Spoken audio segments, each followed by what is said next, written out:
मनुष्य केवल 5 महाभूत नहीं, 5 पदार्थ नहीं, 5 ज्ञानेंद्रियां, 5 कर्मेंद्रियां तथा 3 गुण, ऐसी 23 वस्तुओं का मेल भी नहीं। मनुष्य को चलने फिरने तथा कार्य करने हेतु शक्ति की आवश्यकता होती है और उस शक्ति को चेतना कहते हैं। तो क्या माधव, मनुष्य इसकी चेतना है? नहीं पार्थ,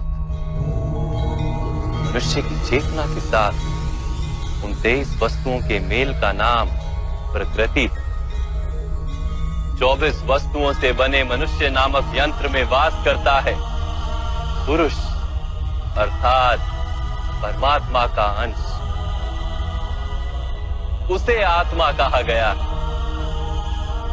जब प्रकृति और पुरुष का मेल होता है, अर्थात जब परमात्मा का अंश आत्मा बनकर देह में वास करता है, तब मनुष्य जीवित होता है। यह आत्मा क्या है माधव, और इसे जानने का क्या उपाय? मनुष्य जैसे रथ का उपयोग करता है, वैसे ही आत्मा शरीर नाम के इस यंत्र का उपयोग करती है। शरीर के माध्यम से शरीर के सुख दुख का उपभोग करती है, किंतु आत्मा शरीर नहीं पार्थ। शरीर का नाश किया जा सकता है, किंतु आत्मा का नाश नहीं किया जा सकता। नैनं छिन्दन्ति शस्त्राणि नैनं दहति पावका न चैनं क्लेदयन्त्यापो न शोष्यति मारुतः। आत्मा ना शस्त्रों से छेदी जा सकती है और ना ही अग्नि से जलाई जा सकती है। न जल उसे निर्बल कर सकता है और ना ही पवन उसे सुखा सकती है।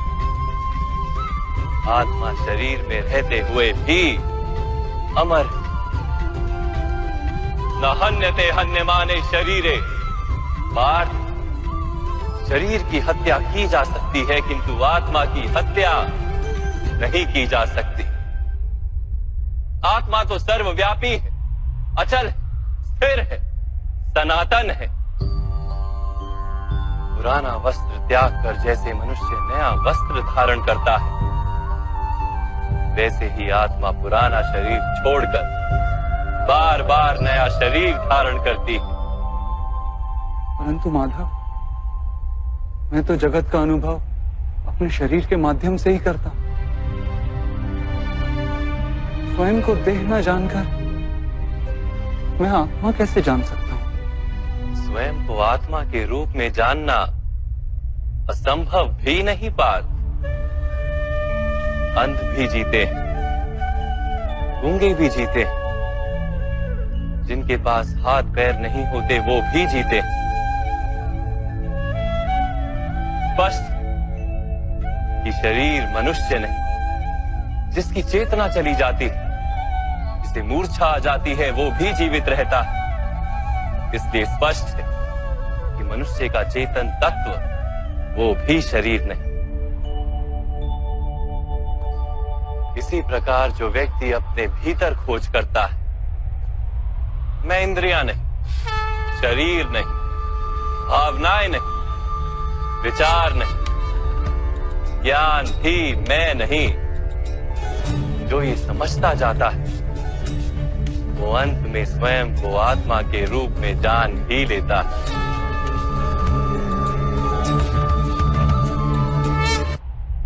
यह आत्मा का क्या कार्य है माधव?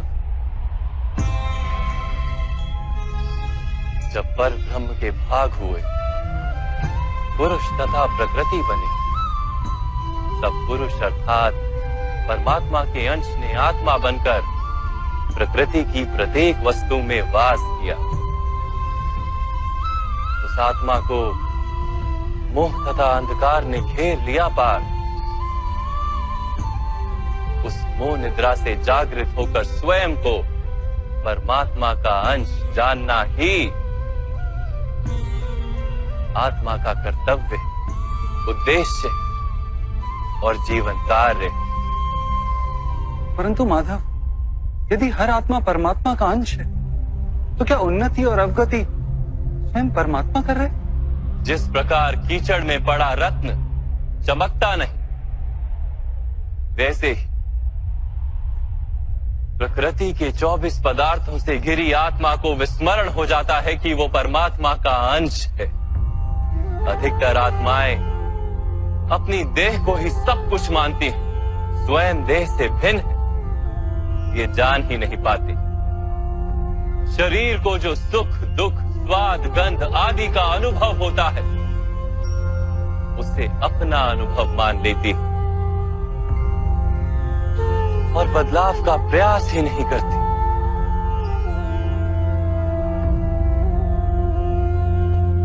जो आत्माएं बदलाव का प्रयत्न नहीं करती, निरंतर अधर्म करती रहती, उन्हें जागृत करने के लिए दंड देना अनिवार्य है।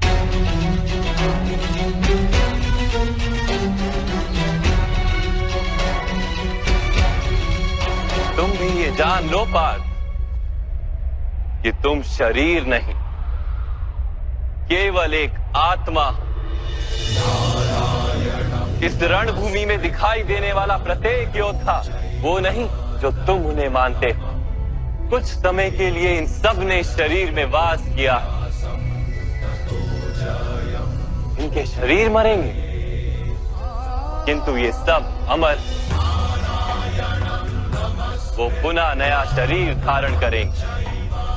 जब तक स्वयं को शुद्धात्मा के रूप में जान नहीं लेंगे, जब तक अधर्म का त्याग करके धर्म में दृढ़ नहीं होंगे, तब तक ये जन्म लेते और मरते रहेंगे। यही ब्रह्म विद्या का प्रथम पाठ है पार्थ। जो जन्मा है वो अवश्य मरेगा और जो मरता है वो अवश्य फिर से जन्म लेगा। इस महाज्ञान को सांख्य योग कहते हैं।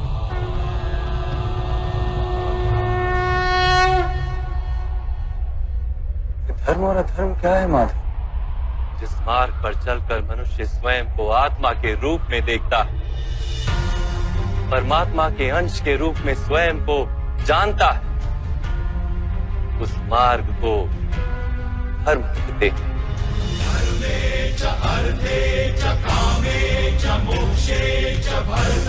जब मनुष्य स्वयं को परमात्मा के अंश के रूप में जान लेता है, तब उसे ये अनुभूति होती है कि ये सृष्टि ही परमात्मा है और ये परमात्मा ही सृष्टि है। सृष्टि और परमात्मा में कोई भेद नहीं।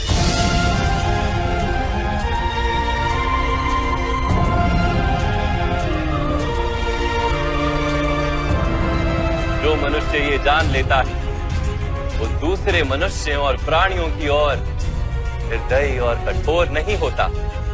वो ये जानता है कि जीव कटने से पीड़ा केवल जीव को नहीं होती, उसकी अनुभूति समग्र शरीर को होती है। वैसे एक मनुष्य को पीड़ा होती है तो समग्र संसार उस पीड़ा का अनुभव करता है।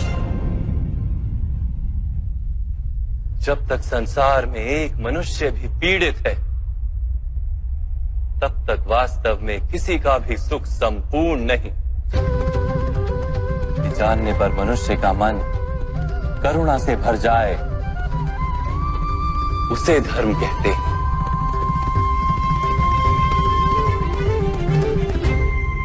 जब किसी पर तमस गुण छाया होता है तो वो दूसरों के प्रति कठोर, निर्दयी और स्वार्थी हो जाता है।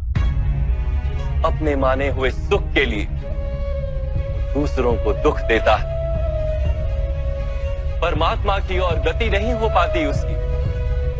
अर्थात अधर्म परमात्मा से दूर ले जाने वाले मार्ग का नाम।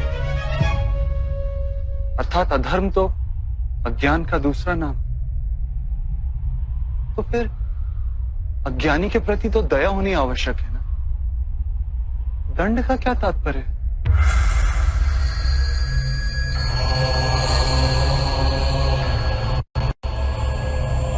अज्ञानी जब ज्ञान का मूल्य जानने को सजना, ज्ञान पर दृष्टि डालने को भी सजना,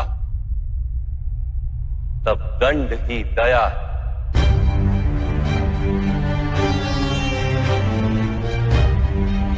उसके प्रति भी और दूसरों के प्रति भी।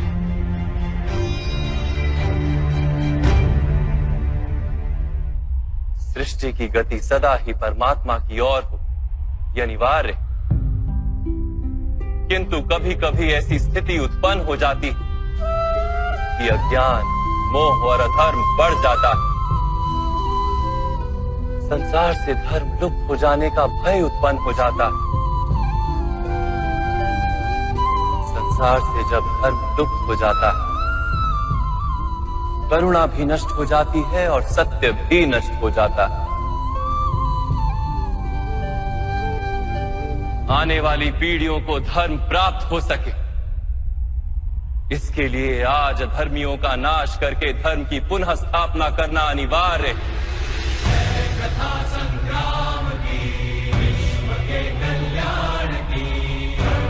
आज भी ऐसी ही स्थिति है पार्थ, और धर्म स्थापना का कर्तव्य तुम्हारा है।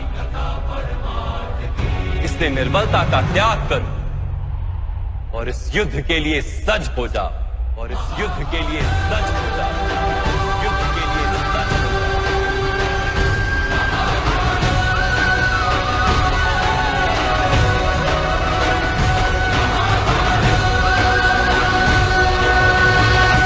परंतु मेरे हाथों हत्याएं होंगी माधव, मेरे कारण किसी के प्राण जाएंगे तो मेरे अंतर की करुणा का नाश नहीं हो जाएगा।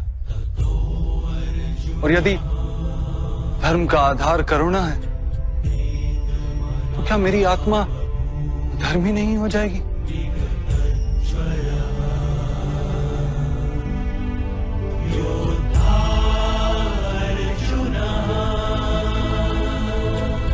धर्म का बंधन अवश्य निर्मित होता है,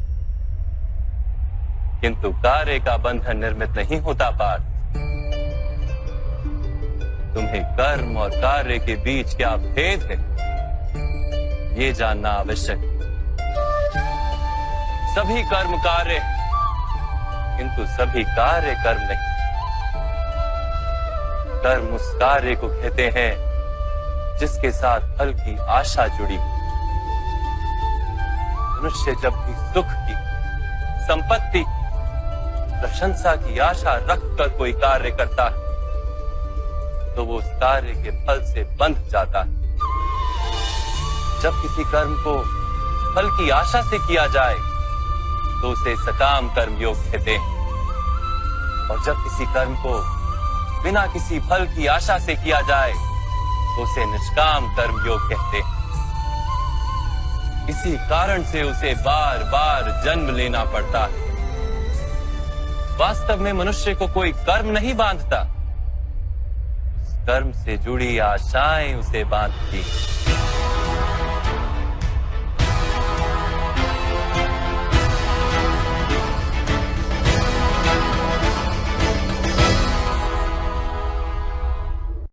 वास्तव में मनुष्य को कोई कर्म नहीं बांधता, उस कर्म से जुड़ी आशाएं उसे बांधती हैं। वो कैसे माधव? यदि इस युद्ध में तुम्हें विजय होने की आशा है तो पराजित होने पर तुम्हें भीषण दुख होगा, और वो दुख तुमसे कोई अन्य कार्य करवाएगा जिसके लिए तुम्हें दूसरा जन्म लेना पड़ेगा।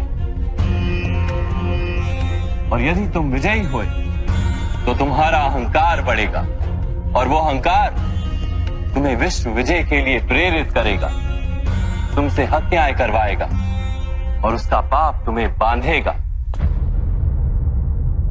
विचार करो, यदि तुम्हें इस युद्ध में ना विजय का मोह और ना पराजय का भय, तो इस युद्ध के अंत में तुम्हें सुख प्राप्त होगा या दुख प्राप्त होगा?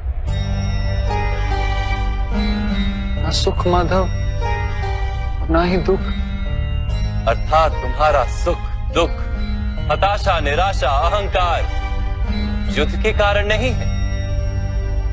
युद्ध के साथ तुमने जो आशाएं बांधी हुई हैं, उसके कारण है। क्या ये सत्य नहीं है पार्थ?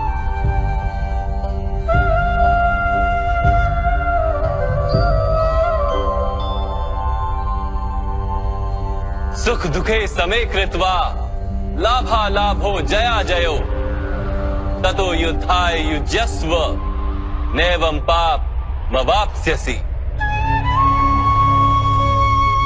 अर्थात सुख दुख को समान मानकर लाभ हानि जय पराजय का विचार किए बिना यदि तुम युद्ध करोगे कौन्तेय, तो तुम पाप के भागी नहीं बनोगे। इसी को कर्म योग कहते हैं। जो सांख्य का ज्ञान प्राप्त कर लेता है वो ये जान लेता है कि वो शरीर नहीं, केवल एक आत्मा है। शरीर के भोग और अनुभव तो केवल मृत्यु तक है, अर्थात वास्तविक नहीं, केवल माया है। उसके लिए कर्मयोगी बनना सरल हो जाता है। परंतु माधव, यदि कार्य से बंधन निश्चित है तो क्या संसार का त्याग करके संन्यास लेना उचित नहीं? इसी विचार का परिणाम है कि आज ये युद्ध हो रहा है पार्थ।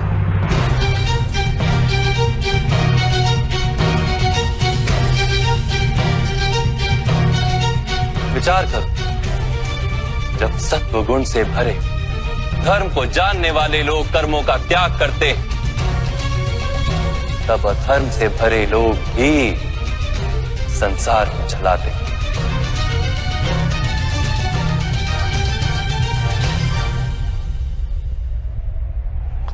यदि महामहिम ने संसार का त्याग ना किया होता तो आज अधर्म इतना बढ़ता ही नहीं।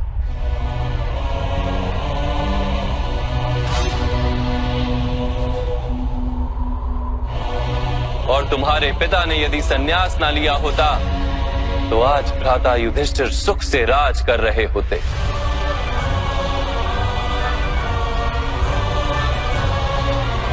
और अपनी प्रजा को न्याय और धर्म का ज्ञान दे रहे होते।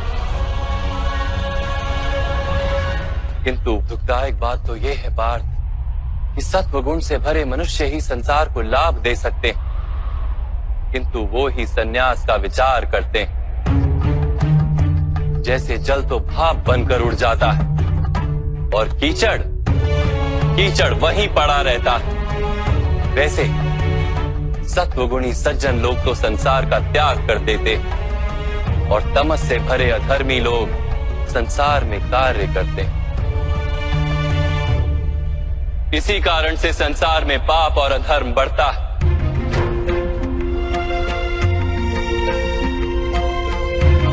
किंतु कर्म योग इस विचित्र स्थिति से सारे संसार का रक्षण करता है। कर्मयोगी फल की आशा का त्याग करता है, किंतु कर्मों का त्याग नहीं करता। वो इसी संसार में रहता है, सन्यासी की भांति सारे कार्य करता है, किंतु उनमें लिप्त नहीं होता। कर्मयोगी अपनी संतानों से, स्वजनों से, अपनी प्रजा से कोई अपेक्षा या आशा नहीं रखता। स्वयं उसे संन्यास का लाभ होता है, किंतु समाज को संसारी की भांति लाभ देता। मनुष्य अपनी संतानों के सुख के लिए श्रम करता है माधव। अपनी संतान से सुख की अपेक्षा कैसे न रखे? मनुष्य अपनी संतानों के लिए जो भी करता है वो व्यापार है या प्रेम पार्थ? प्रेम माधव। तो फिर अपने कार्यों के प्रति फल की इच्छा क्यों पार्थ? भविष्य का लाभ तो व्यापार में देखा जाता है, प्रेम में नहीं। जो मनुष्य अपनी संतानों का चरित्र निर्माण उचित रूप से करता है, संतानों को प्रेम और धर्म के संस्कार देता है, उसकी संतानें भी मनुष्य को प्रेम और सुरक्षा अवश्य देती। संतानों के कर्म स्वजनों के व्यवहार उनके कर्म है पार्थ। और जब उनके कर्मों पर हमारा कोई अधिकार नहीं होता तो उनसे आशाएं और अपेक्षाएं रखने का क्या प्रयोजन। यदि गहन विचार करोगे पार्थ तो शीघ्र ही ये जान लोगे कि जीवन में ऐसा कोई कार्य नहीं है जिसके साथ आशाएं और अपेक्षाएं जोड़ना अनिवार्य हो। जब सृष्टि ही परमात्मा है और मनुष्य स्वयं परमात्मा का अंश है तो सारे कार्य परमात्मा ही करते हैं। मनुष्य स्वयं कुछ नहीं करता। यही कर्मयोग का मूल सिद्धांत है पार्थ।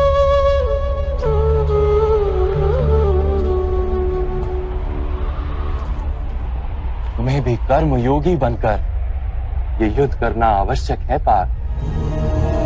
त्रिगुणिया विश्या वेदा निस्त्रिगुण्यो भवार्जुना निर्द्वंद्वो नित्य तत्वस्थो निर्योग क्षेम आत्मवान। 3 गुणों का त्याग करके निर्गुण बन जाओ पार्थ। इस द्वंद्व से मुक्त हो जाओ। सदा सत्व अर्थात परमात्मा में बुद्धि लगाकर कर्तव्य का वहन करते रहो। कुछ प्राप्त करने की इच्छा और कुछ प्राप्त किए हुए का रक्षण करने का विचार त्याग दो पार्थ और अपनी आत्मा को स्वतंत्र कर।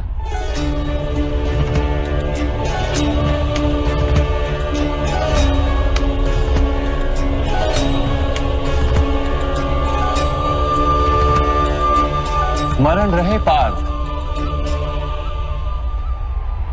कर्मण्यवाधिकारस्ते मा फलेषु कदाचन मा कर्म फल हेतुर्भु मा ते संगोस्त्व कर्मणि। तुम्हारा अधिकार तो केवल कर्म करने का है, फल तो ईश्वर के हाथ में। इसलिए ना कर्म से भागना उचित है और ना ही कर्म के फल की आशा रखना उचित है।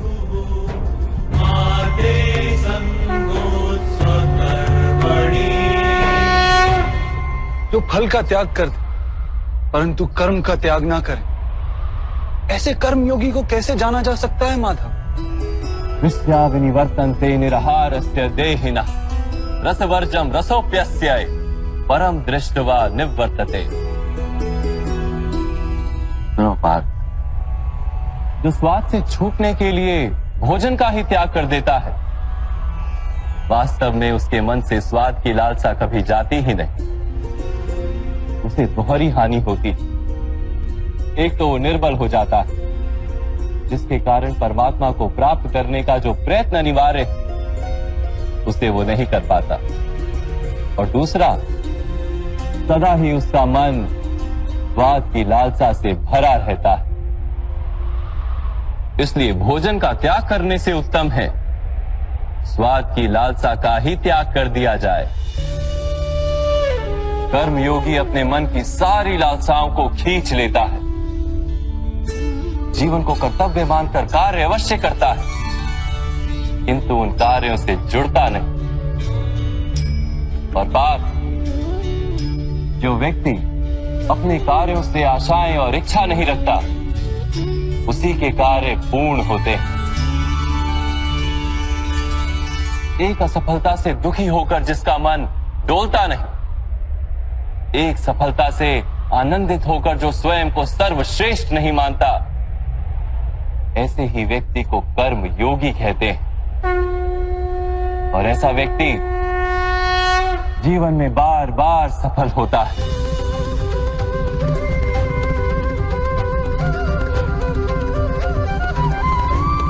ध्यायतो विषयान पुंसः संगस्तेषु पजायते संगात संजायते कामा कामात् क्रोधो भिजायते क्रोधात् भवति सम्मोहः सम्मोहात् स्मृति विभ्रमः स्मृति भ्रंशात् बुद्धिनाशो बुद्धिनाशात् प्रणश्यति।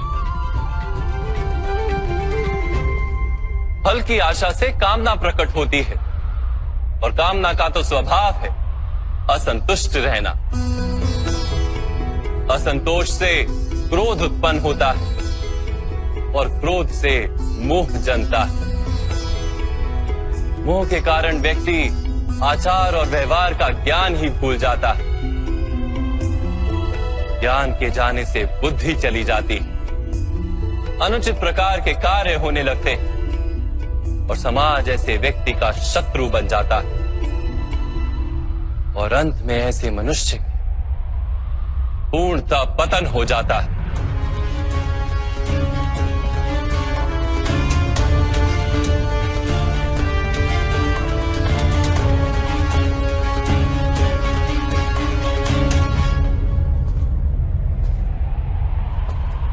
जैसे भ्राता दुर्योधन, उनके सेनापति महामहिम उनके ही शत्रु हैं और तुम्हें विजय का आशीर्वाद दिया।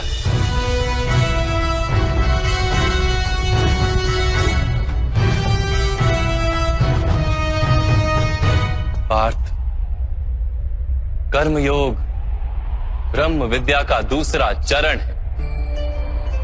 परमात्मा में अपनी बुद्धि स्थिर करो, स्वयं को आत्मा जानो, मिथ्या बंधनों से मुक्त हो जाओ और फल की आशा का त्याग करके केवल कर्म करते रहो।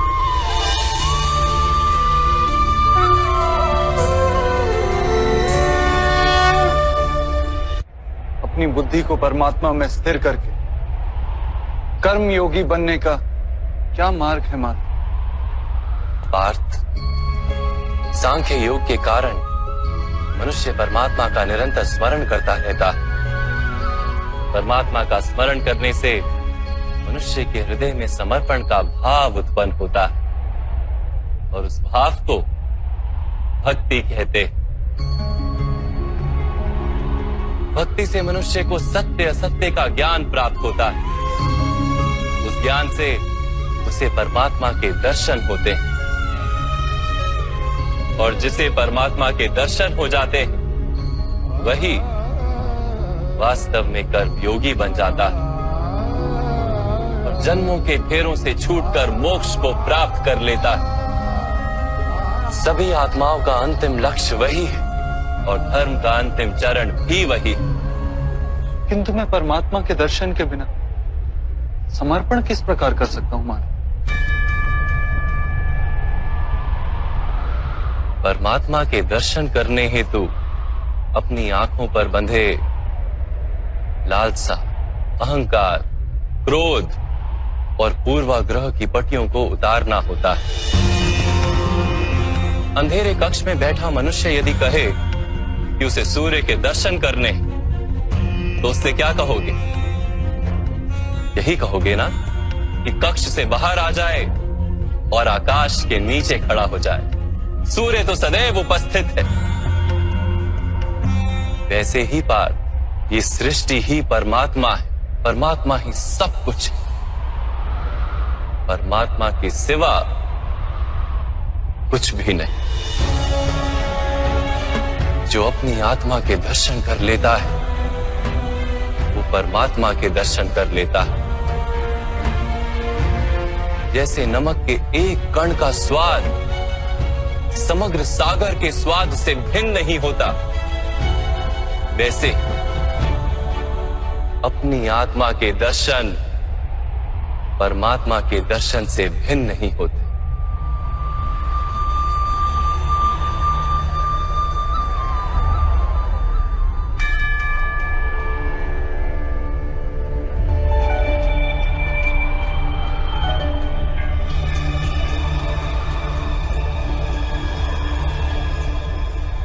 माधव, क्या आप भी परमात्मा हैं?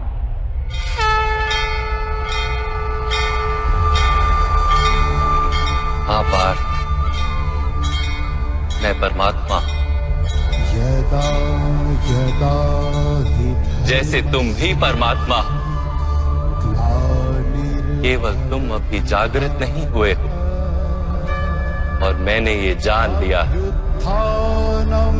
धर्मस्य तदात्मानं सृज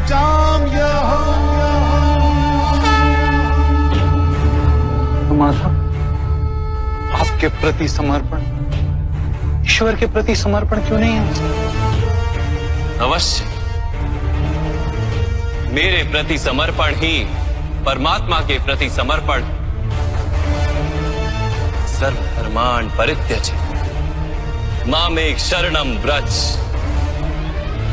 सारे जगत का त्याग करके मेरी शरण में आ जाओ पार्थ।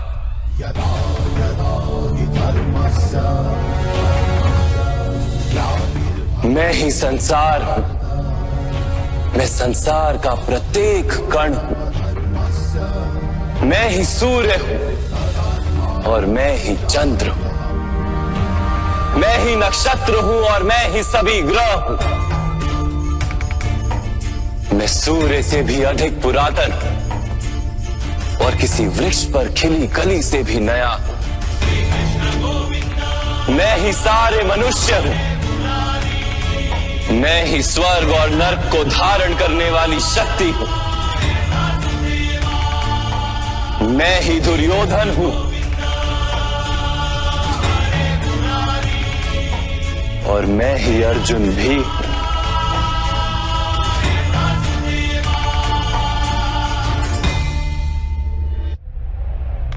वो कैसे संभव है माता? आपका जन्म तो बहुतों ने अपने जीवन काल में देखा है। आपकी माता अभी भी जीवित है, जिनके गर्भ से आपने जन्म लिया। आप पुरातन और अविनाशी कैसे हो सकते हैं? तुम शरीर देख रहे हो और मैं आत्मा की बात कर रहा हूं। मेरे अनेक जन्म हुए हैं पार्थ। मैंने अनेकों अवतार धारण किए हैं। कई शरीर बने हैं मेरे और इसी मिट्टी में मिले।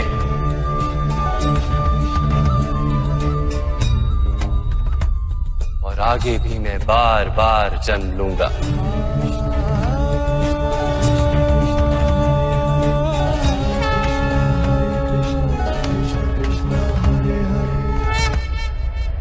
यदा यदा हि धर्मस्य ग्लानिर्भवति भारत अभ्युत्थानम् अधर्मस्य तदात्मानं सृजाम्यहम्। परित्राणाय साधूनां विनाशाय च दुष्कृतां धर्म संस्थापनार्थाय संभवामि युगे युगे।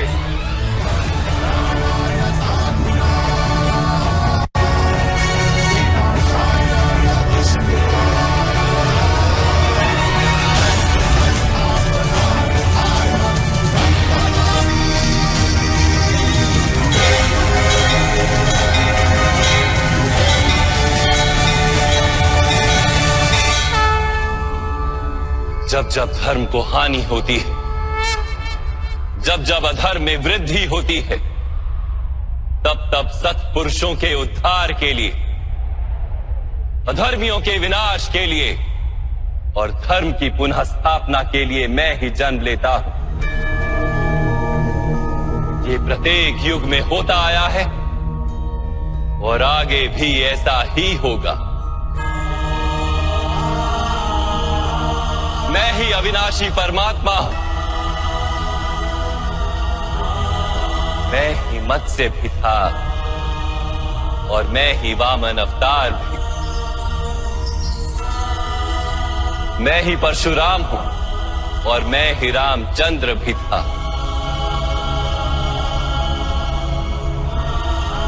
मैं ही ब्रह्मा विष्णु और महेश हूं और मैं ही सरस्वती काली और लक्ष्मी भी।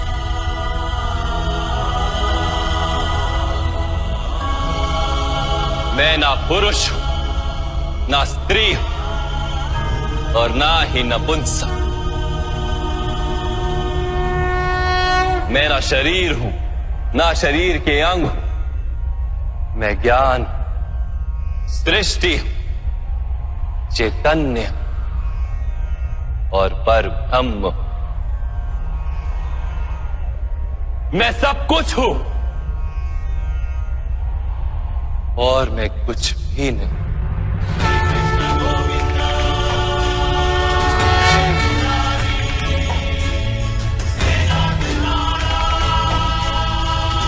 ऐसा प्रत्येक युग में हुआ है और आगे भी ऐसा ही होता रहेगा।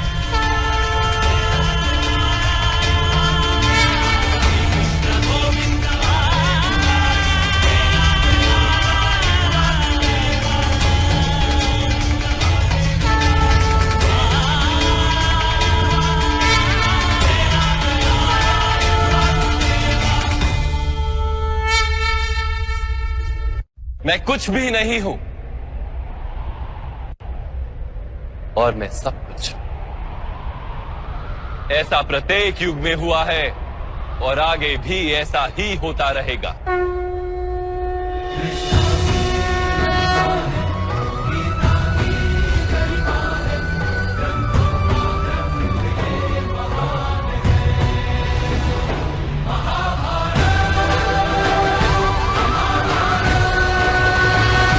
जब तुम आत्मज्ञान प्राप्त करोगे पार्थ, स्वयं को मुझसे जुड़ा ही पाओगे। तब तुम भी मेरी ही भांति स्वयं को परमात्मा के रूप में देखोगे। किंतु उस पद को प्राप्त करने हेतु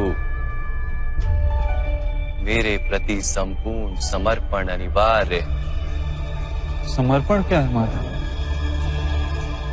समर्पण मन की ऐसी स्थिति का नाम है जब मनुष्य अपने सारे संकल्पों का त्याग कर देता है, स्वयं से किसी प्रकार के निर्णय अथवा प्रण भी नहीं लेता। जिस प्रकार के कार्य उसे दिए जाते हैं उसी प्रकार के कार्य करता है।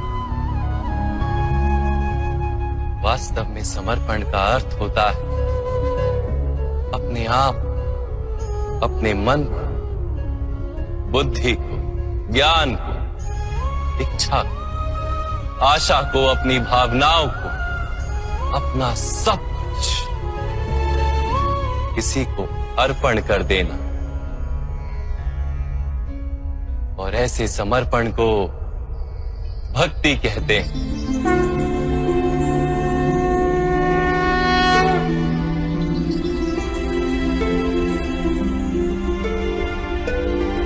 पत्नी का समर्पण पति की ओर होता है, एक योद्धा का समर्पण सेनापति की ओर होता है। एक शिष्य के हृदय में गुरु भक्ति होती है। क्या ये सारी भक्तियां एक समान हैं? क्या सबको ईश्वर की प्राप्ति होती है? नहीं पार्थ, मनुष्य जिसके प्रति समर्पित होता है उसी के रूप में ढलने लगता है। उसके मन में कोई संदेह, कोई प्रश्न जन्म नहीं लेता।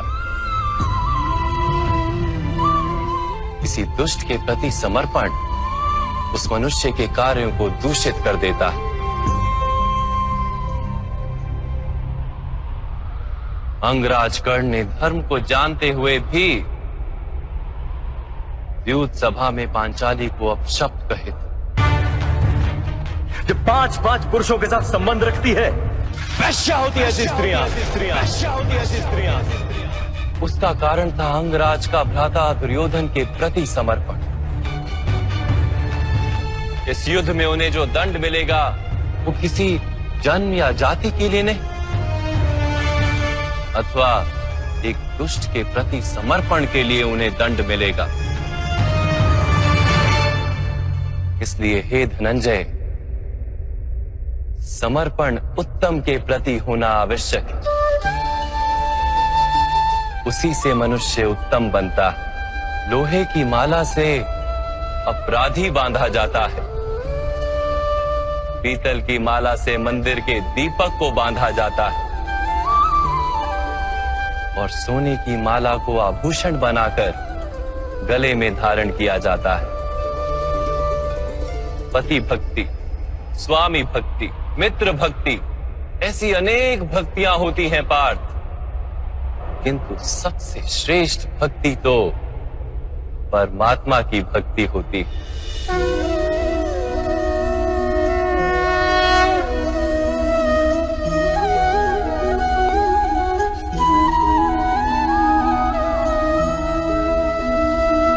किंतु परमात्मा की भक्ति का सांख्य अथवा कर्म योग से क्या संबंध? सांख्य योग के कारण मनुष्य स्वयं को आत्मा के रूप में जानता है। कर्म योग से वो जीवन के बंधनों से छूट जाता है और भक्ति के कारण मनुष्य को परमात्मा के वास्तविक रूप का ज्ञान होता है। परमात्मा के ज्ञान से मनुष्य जन्म मरण के फेरों से छूटकर सच्चिदानंद स्वरूप को प्राप्त कर लेता है। परमात्मा में समाकर स्वयं परमात्मा हो जाता है। जैसे जल की छोटी सी बूंद जब सागर में मिलती है तो स्वयं सागर बन जाती है। अर्थात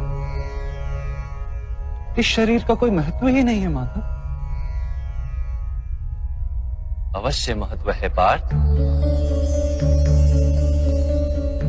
शरीर के माध्यम से ही मनुष्य को परमात्मा का साक्षात्कार होता है। मृत्यु और नए जन्म के बीच के समय में आत्मा के ज्ञान में वृद्धि नहीं हो पाती। इस जन्म में प्राप्त अनुभव, ज्ञान, विचार और अभ्यास को लेकर आत्मा नया शरीर धारण करती है। आत्मा की प्रगति और अधोगति शरीर में रहकर ही संभव है।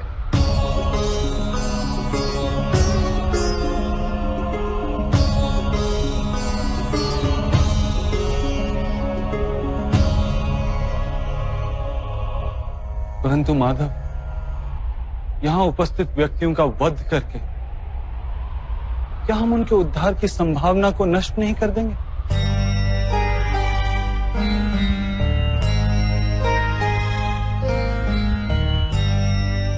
तुम्हारे शत्रु धर्म की मर्यादा को तोड़ चुके हैं पार्थ। अधर्म ही उनका स्वभाव बन गया है। उनका उद्धार अब असंभव है।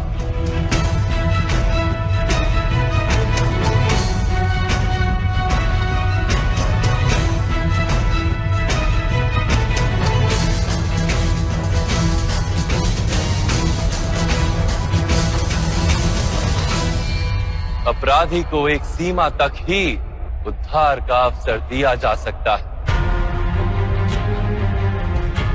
मैंने शिशुपाल के 99 अपराधों को क्षमा किया था, किंतु 100 अपराधों के पश्चात उसे दंड देना आवश्यक था।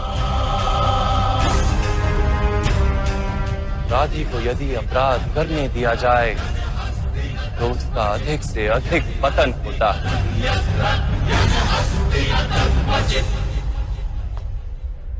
उसे अधर्म से रोकने में ही करुणा है धनंजय।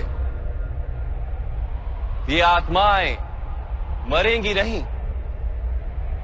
अधर्म से दूषित शरीर का त्याग करके नया शरीर धारण करेंगी और उस शरीर में उनकी प्रगति की संभावना अधिक होगी। इस विचार से यदि तुम युद्ध करोगे तो वो उचित है। मनुष्य का शरीर उसकी संपत्ति भी है और मर्यादा भी। धर्म के मार्ग पर प्रवास करने वाला मनुष्य अपने शरीर को शुद्ध करता है और उसके माध्यम से आत्मा का साक्षात्कार करता है। इसी को क्षेत्रज्ञ संबंध कहा गया है। मैं इसका तात्पर्य नहीं जान पाया माधव। जब मनुष्य ये जान लेता है कि उसका शरीर एक भूमि का टुकड़ा है, अर्थात क्षेत्र है, और वो उस शरीर में रहने वाला, उस शरीर को समझने वाला अर्थात क्षेत्रज्ञ है, तब वो शरीर के माध्यम से अपनी प्रगति साध पाता है। आत्मा शरीर में रहकर 3 गुणों का समतोलन करती है, तमस को घटाकर सत्व को बढ़ाने का उपाय करती और ईश्वर की भक्ति करके परमात्मा के साथ एक हो जाती।